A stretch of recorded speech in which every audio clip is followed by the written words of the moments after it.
Hey, what's up? What's up? You are tuned into a very special edition of the Morning Cafe with David L. David.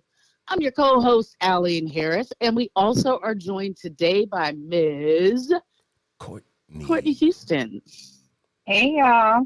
Of the Courtney's hanging Houstons. out with us. She's got some hangout time with us scheduled today because we've got a really special, super hot interview, cool surprise for y'all. We flexing on y'all today. Yes. We've got the incomparable, the legendary. I mean, this man has like a serious freaking track record. If you ever like really sat and thought about this man's body of work, you might actually like stop and trip for a second because he's done like a lot of work. So yeah, we're joined by some special hotness superstardom today. It is none other than Mr. Tony Cox. Mr. You know the man. Tony Cox. Mr. Tony Cox. Hold on. Tony gets this. Hold on. That's for my dude, Tony. Yeah, That's for my boy, don't Tony sleep. Cox. Yep. You know him. You know him from, of course, Bad Santa. Of course, Friday. Of course, Me, Myself, and Irene. Of course, disaster movie. I mean, like, how many more movies do Captain EO? Come on, man. I mean, like, this man's body of work is insane. So we get to hang out and talk to him today.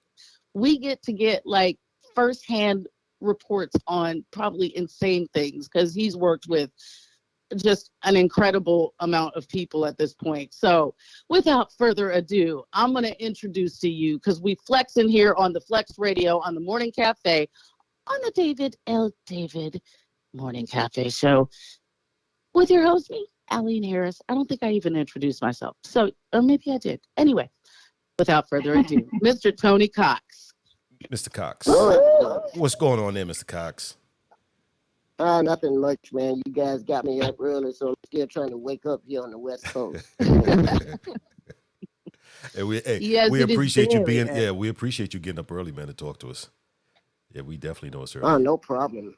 No problem, man. No problem. Yeah. So one of my we got to talk about, because I told Eileen this earlier. So my favorite. I already know what David's going to do. David's about to like jump into. He's about to jump into something that's like halfway through your career or something crazy like that. So let's start this. Let's start this off right, because you really have a lot of very cool things about your life that I don't think a lot of people know or put together and realize about you. So let's take it back to the beginning. You were born in Manhattan, yes, and then you moved to the South? Like, what was that about? Let's start with that, sir. Well, my mother at 9 months decided to, she talked to my grandmother, and, you know, she was going to have problems finding a babysitter and all that. So she talked to my grandmother, and my grandmother said, bring him here. Hey. Yes, and that's where my life took place at, in Uniontown, Alabama. That's beautiful. So what was it like growing up there? Oh, it was nice. I mean, I think that was the best place for me, being a little person. Mm-hmm. It was a small town. Everybody knew me. Everybody knew my grandmother. I didn't have to worry about anything. That was the best place for me. That's so awesome. So a lot of love, a lot of support, a lot of community. Yes. Very cool. Yes. So I read a cool little tidbit about you that I definitely didn't know. Mm-hmm.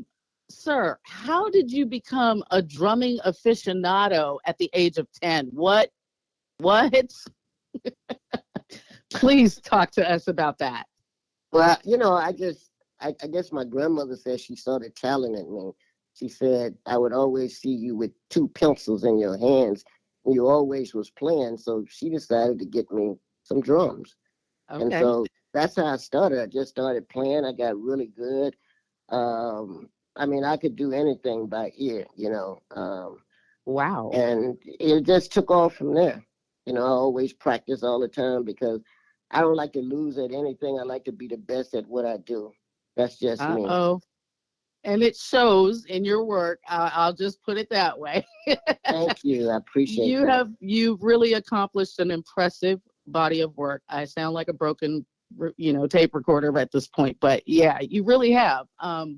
When I sat down and I really absorbed it took me a little bit. I was like, wow, I didn't realize how much work this man has put in to his like iconic status that we understand, but we really don't understand. So let's go a little bit further into that and like how you went from this drumming machine, 10-year-old monster on the drum set, like just killing it, to, okay, did you continue with that into high school? Did you ever actually pursue music? How did that go? Well, actually, at my high school, I think about 8 years before I got there, they had stopped teaching music. And so I really just played by ear. But I went to Alabama State University. And when you go to Alabama State, when you go to college, you have to know how to read music, because I wanted to major in music. But because I didn't know how to read music, then that was a wake-up call. Like, man, I got to think of something else, that I can do. And it just hit me acting. So, I used Go ahead. What was your major going to be? I'm sorry to cut you off, but what was your major going to be besides drumming? Like, what was your like academic concentration, or was that kind of where you were when you started the college journey? It was going to be in music. Okay. That's what I thought. It was going to be in music, I had my own band when I was in Uniontown. Wow. It used to be called Tony and the Real Things. Wow. Did you ever record? No, we never recorded. We had some songs, but we never recorded. Wow. I'm sorry that we missed that little, pocket of your life, because I'm sure that is probably. It's never too late. That's never true. Too late. But I mean, we won't get back that moment in time where it was, wait, repeat the name again, sir? Tony and the Real Thing. That's what I'm talking about. Yeah. We never got to encounter Tony and the Real Thing. So there you go. Yeah. Okay. So moving on, you shift your concentration, and how does that go? Well, I had an uncle and aunt, and really, to be honest, they were really not related to me. They just happened to be in my town. He came over. I was messing around on the drums, me and one of my band guys, and he heard me play. And so the next day he told me, he said, you have too much talent to be here. And he said, I'm going to give you the opportunity to come to California and make something of your life. But he said, if you don't make it in California, you're not going to make it, because California is the place to be. And so from there, I went to California, and I lived with him and his wife, and they took care of me. And I got into acting school. It was a school called Merrick Studios. Okay. And I graduated top of the class. Of course. And my career just took off after that. I mean, it was a long process. It was a long process because acting is tough, and especially when you're African American. Yes, sir. Did you have an agent? Yeah. Did you have an agent? Did you have an agent to help you find your first gig, or how did that come to pass? How did you get your first gig? One of my teachers from the school, he told me, he said, look, you got a lot of talent. And he said, I'll give you 3 months. And he said, in 3 months, I'm going to take you to get an agent. And so I'm figuring he's just talking, because a lot of people say things and they don't do it. But in the 3 months' time, he did what he said he was going to do. And he took me to get an agent. And that's how it all started. Man, you have had a really, really blessed journey, sir. I mean, like, incredible, like truly, truly blessed. David, do you have a question quickly before we take a quick break? No, and you know what? Let's take a break. We'll come back in. All right. Talk more with Mr. Cox. I am your man, David L. David. This is the Flex Radio, and we will be right back. Yo, this is your man. This is David L. David, and yes, this is the Flex Radio. Yo, we are joined today on the Morning Cafe. Myself, David L. David, Irene Harris, and Courtney Houston, and we are talking to my man, Mr. Tony Cox. Mr. Cox, as I was trying to say earlier, sir, my favorite, one of my favorite things that you've done was on Martin. That episode of Martin was crazy. You know what I'm saying? I mean, I like, of course, a lot of your work, but that episode of Martin was crazy, man. Especially the part with the nunchucks.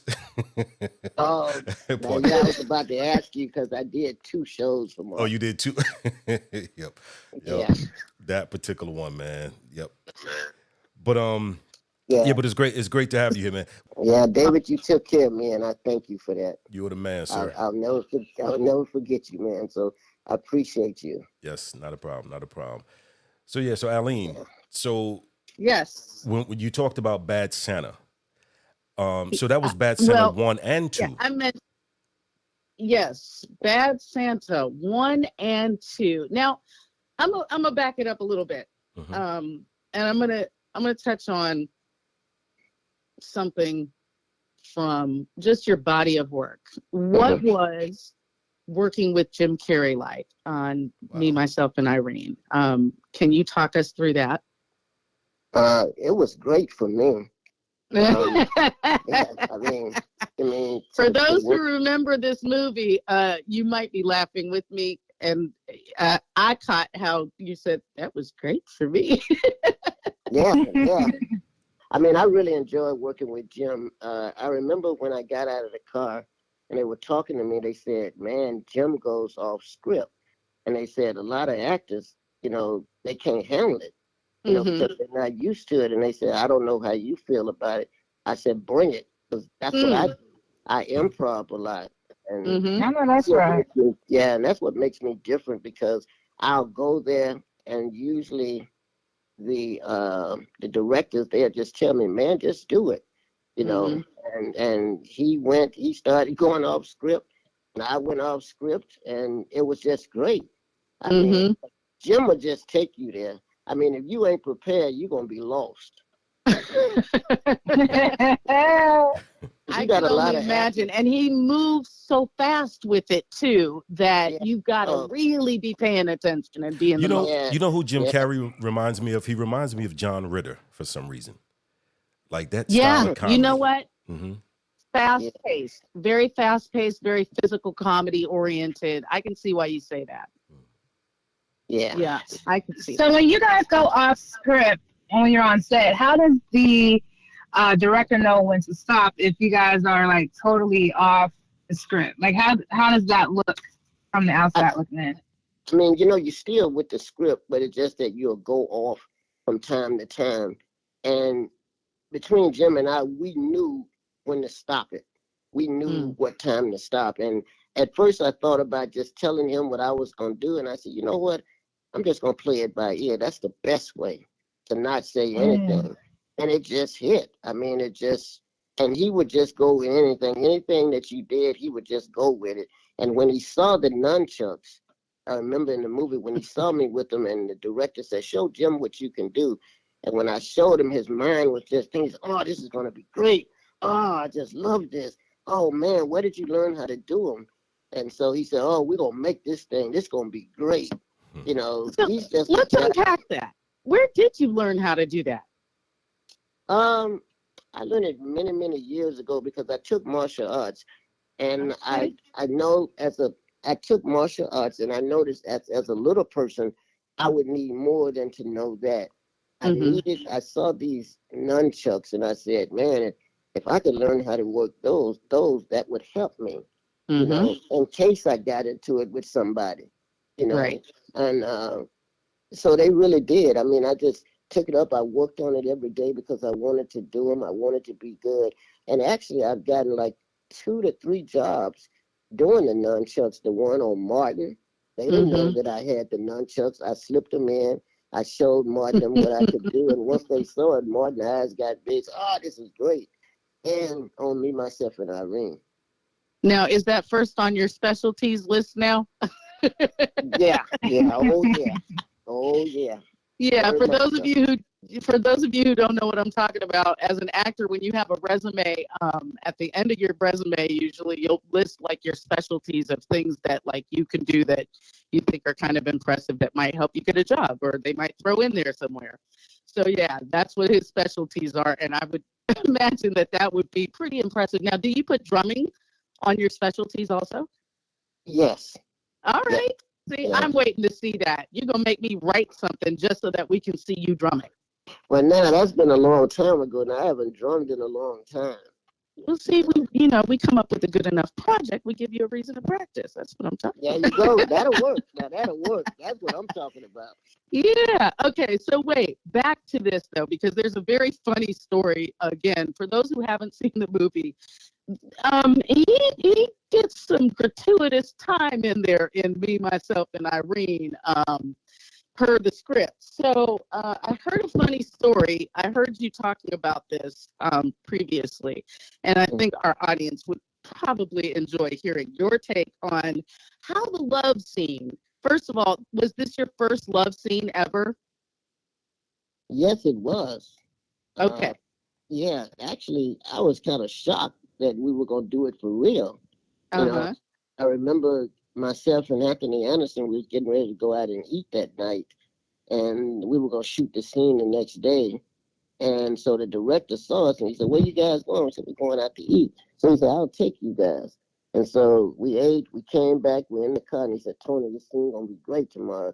I said, "Oh, yeah." He said, "Oh, man, it's going to be great." And he said, "You're gonna kiss the girl?" And I said, "I'm going to kiss her." And then I said, "Do you mean really, we're not going to fake it?" He said, "No, she wants to really do it." I was like, "Really?" I said, "Okay, let's do it." And now, how's your wife feel about that? yeah, see, that's the thing, because I didn't know how to do it. I told her once she saw it, she said, "Okay," but then afterwards she saw it again and she said, "Wait, I didn't know you went that far."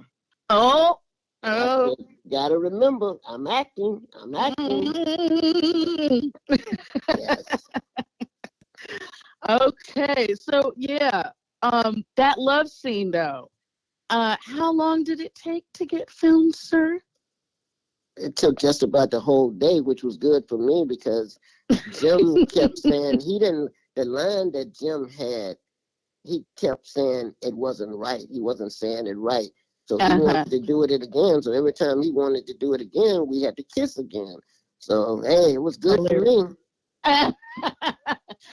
So, now that we're in, I'm sorry to cut you off, Ollie. No, go ahead.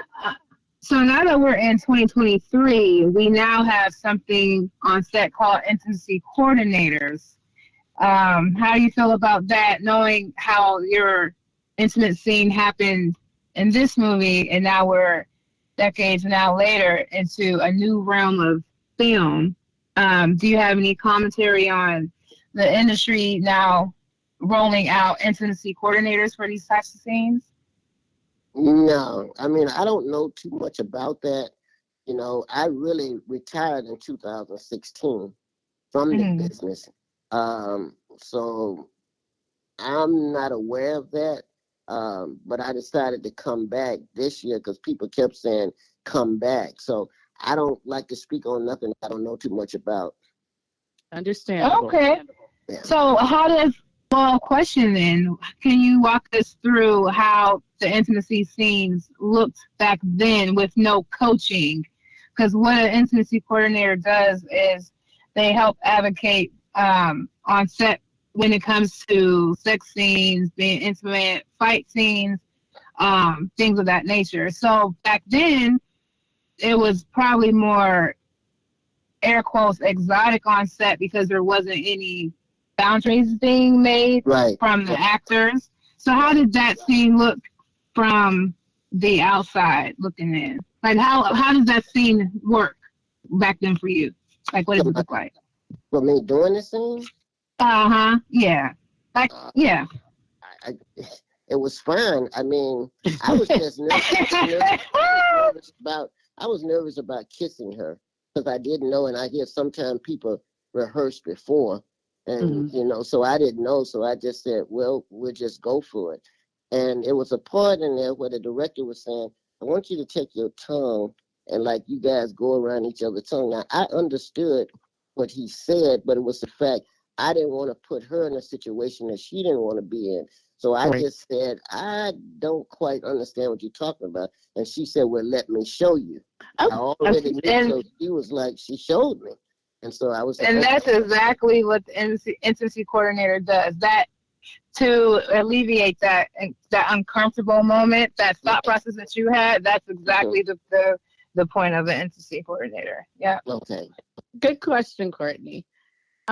So let's take another quick break, and then I'm going to touch on one more thing from like way, way back, because let's talk about working with Michael Jackson when we come back from this break. But yeah, we are joined for a very special interview today on the Flex Radio with your man, David L. David, and your co-host over here, the lady girl, Irene Harris, and the other lady girl for our co-host situation for today, Miss Courtney Houston. And this Tony Cox interview, y'all, it's off the chain. Don't go nowhere. You don't want to miss it. Keep it locked right here. We'll be right back on the Flex Radio. Once again, we are back. Yo, this is your man, David L. David, and this is The Morning Cafe with yours truly, David L. David, Irene Harris, and Courtney Houston of the Houstons, the other Houstons. And we're here today with my man, Mr. Tony Cox. So, Irene, you brought something up last segment. You talked about Mr. Cox working with Michael Jackson. This is something I didn't know. And you know, Michael Jackson's a huge fan of mine. I'm a huge fan of his. And, well. So I definitely want to speak on one of David's many grandiose delusions, but it's fine. But yeah, the point being, for those of you who don't know, there was a huge project that when it came out, like it was an insane buzz, like it would have been viral immediately. It would have been just crazy. And it was crazy back in the day. There were lines. The lines were insane for this when it opened. There's an attraction for those of you who don't know, called Captain EO, featuring Mr. Michael Jackson at Disneyland, y'all. Well, part of this project was experienced by Mr. Tony Cox here. And apparently he and Mr. Jackson got kind of friendly and became buds of some sort on the set. So first let's talk through, like, how did you get cast on that? How was that? Was that crazy when you even got the call from your agent saying, hey, you're going to go audition for this Michael Jackson project on Captain EO? And this is what this is going to be, because it's going to be this huge staple of Disneyland. Yeah, it was real crazy. I remember the audition. There were a lot of people auditioning. And I remember most of the people that went in, they stayed a while. And when they called for me to go in, I went in, but it was quick. And I'm thinking, yeah, I guess they didn't like what they saw, you know. So, and then later I found out that I had gotten it. We didn't know it was for Michael Jackson. Nobody knew. It was this big call. Nobody knew that it was for Michael. And I remember the first day on the set, and, you know, Francis Ford Coppola, this guy directed The Godfather. He was directing this with George Lucas. It was huge. And I remember we all were sitting at the table, and Michael walks in, and you could not hear a pin fall. He walked in with his glasses on. We all sitting at the table. He sit down, and then Francis began to have us to read. I mean, that guy, he just takes over a room. And I remember they had dance sequences, and they had these two guys. One guy was a black guy, and the other guy, I don't know, I guess a Caucasian. And they did like the robot. They were supposed to be the best at doing it. And those guys were good. And then Michael got up with them. Michael is just at a whole nother level, right? You know, when it comes to that. And his acting was pretty good. I was surprised you know, at how well his acting was. And for some reason, him and I just kind of bonded. He would always get me in trouble because my character is kind of funny, was clumsy. So Michael would stay over by me and he'll laugh. And Francis said, Michael, you can't be doing this. And he was saying, tell him to stop. And I go, what am I doing? I'm just playing my role, you know. But he was just the nicest guy you ever wanted to meet. And everybody know that Michael is the man. You know, I mean, he's the man. Everybody was trying to get on that set to see Michael Jackson, and it was a closed set. And I remember at the time it was costing like $1 million a minute to make it. Wow. What? $1 million a minute. I'll never forget that. It was supposed to last 15 minutes. It was just crazy. That is insane. Right. And it was done in 3D. But the cameras kept breaking down at that time. You know? So it took a little longer. And then Francis had to move on to Peggy Sue Got Married. And his son took over the rest of the show. Oh, wow. I didn't know that. Okay, cool. So how was the changeover between working with him and then working with his son? Oh, his son was great. Awesome. You know, he was great. He did a great job of directing.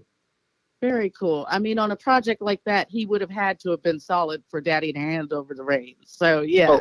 Oh yeah, he would have to. For sure. For sure. Yeah. So, another question.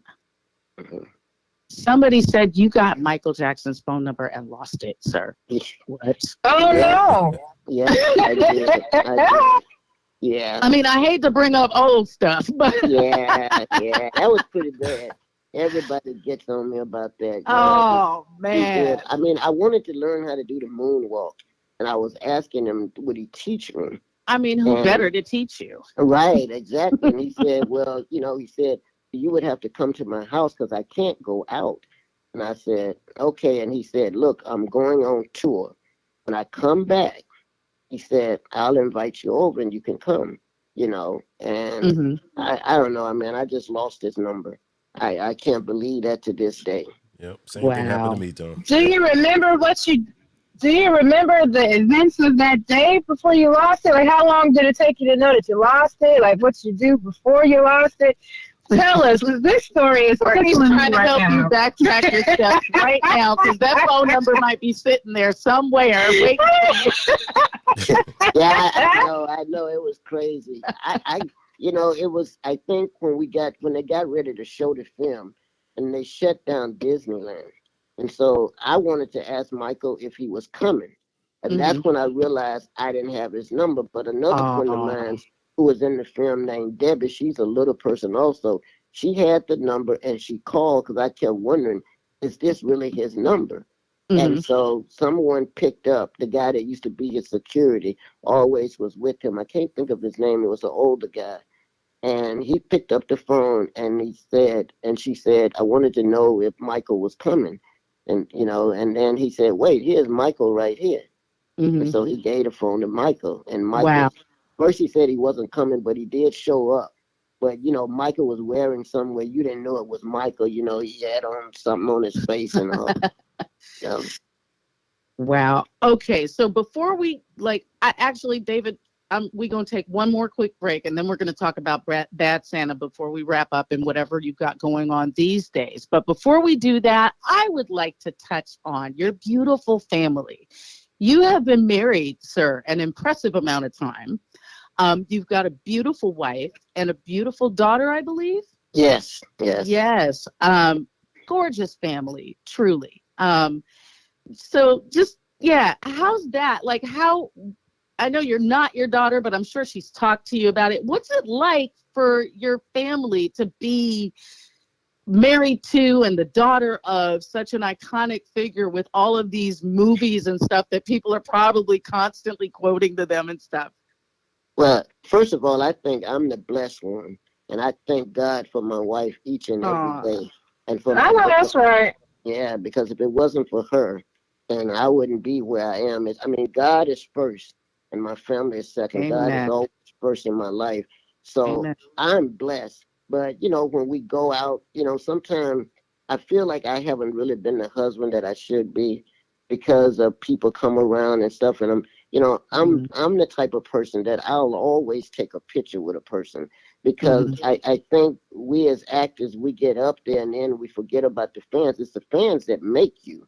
It's the fans that make you. And for some reason, I don't know why, but actors do that. And a lot of people will come up to me and they say, wow, I can't believe you're going to take a picture. I said, yeah, why not? And they'll tell me about some other actor that they asked and how rude they were. But that's not me. I'll never forget what I tell them because it all can be gone. It all, you can lose it, and I just thank God that he put me in this situation, and like I said, my wife, she knows what goes on, and they know what they have to go through, but I'm just thanking her for still being with me, yeah. Well, I'm sure she is quite the stellar queen of strength and love to put up with the me, myself, and Irene story. But anyway, right. I took some heat. I took some heat. Really though, they are beautiful. I'm pretty sure you did. Thank you. Yep. Well, let's take a break. Yes. Let's take a break, and we'll be right back in a few moments. Got to pay some bills. We have my homie, Mr. Tony Cox, on the line with us today, man, talking about his career and all the good stuff, and him losing Michael Jackson's number. I mean, the same thing happened to me. I lost Michael's number too, but I'm pretty sure that you lost Michael Jackson, the plumber from down in Bronx's number, sir. Not the same. Right. Anyway. So we both lost a Michael's number. But anyway, we'll be right back. Yeah. This is your man, David L. David, and this is The Flex Radio.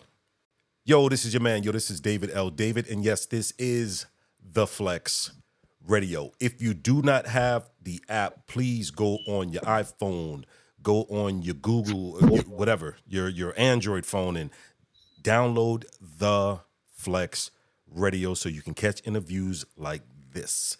We are talking with my homie, Mr. Tony Cox, from Friday, from Martin, from Me, Myself, and Irene, and from working with Michael Jackson, and just a whole bunch of things that this man has done in his illustrious career. Courtney of the Houstons. Courtney, Yes. You had a question.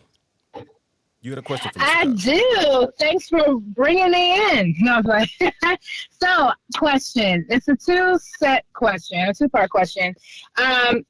Earlier in the interview, you stated that people want you to come back. If you decide to come back, are there certain type of roles that you're looking to do? And do you have to do the audition process now? Are we to the level where I'm who I am and I can just get the role? Like, how is that looking for you? Do you like the audition? Do you still feel like you want to earn the part, or you feel like you've already did your thing to where I don't have to audition like everybody else? No, I've been stopped auditioning. I mean, I took it upon myself to stop it. I guess it's a process where maybe your agent or whether you made a picture that puts you over the top. I just felt like everybody knows who I am. I'm Tony Cox, and I just refused to do it. I prayed to God about it. I felt like I might lose one or two jobs, but the Lord didn't let me lose any jobs. Amen. Oh, that's right. So I just made it for myself to do it, and I did it with God. Yes. Are there any roles you want to play now, or anything different? What's your dream gig?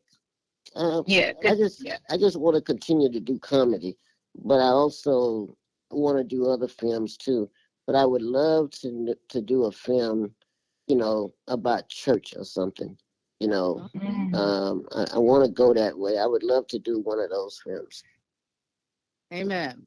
Well, I'm gonna help you pray about that one, and we're gonna pray that it's one of substance and not of, that they don't throw you those other kind of church projects. Exactly. You know what I'm talking about? Yeah, mockery and stuff. Right. So Right. And this is one of the things that I'm just going to summarize real quick that I hear about your life. Like, God has really had his hand over your whole life. in such a mighty and awesome way, and like just blessed you with so much favor and so much love and community and support, like throughout your whole journey, is just so awesome to hear. Do you have any words of advice for any young people, and especially young little people who are trying to figure out where their place is in this world and how to utilize their talents, and maybe have some boundaries that are imaginary, that really don't count, but that have been put on them, that may be causing them to not understand that with God, nothing is impossible? Right. For me, God was it. God is it. He's everything to me. And I just put God first before I do anything. And I pray about it. And when you find out what you want to do, then you have to go at it. And you have to do it. You have to go at it with everything you have and make sure that you got God, because I do nothing without God. Everything that I am and everything that I will be is because of him. And I would never be where I am today if it wasn't for him. I look at my career and I see things that I've done, and I was like, thank you, God, taking me from a small town like Uniontown, Alabama, bringing me out to California with people that were not related to me, and to give me that opportunity. You know, in a safe place. Right, yes. Right. But I always say, you have to stay ready.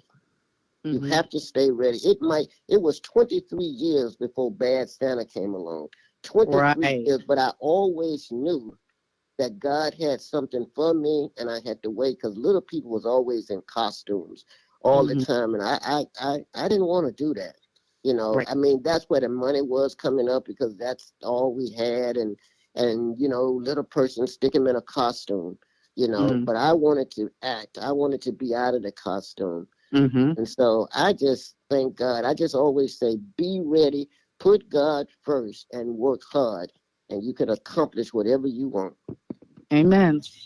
And may I piggyback off that question? Yeah. What about the older people who wanted to act but never did? Because, you know, there's movies out here now where we see small roles, and there's older people killing that role, you know. But you know what I mean. So, what do you have any advice for people 50 and up that always had that dream to act but just never could, or didn't know where to start? Any advice for them, or is it the same advice for? Yeah, I mean, just do it. You know, just do it. I think a lot of times people didn't do it when they were younger, and it was something that they wanted to do, but you're never too old. I just, you know, if you want to do it, do it. And, and you know, because age doesn't have anything to do with it to me. Age doesn't have anything to do with it. Just do it. All right. Well, you heard that from the horse's mouth right there. Mr. Tony Cox has joined us today.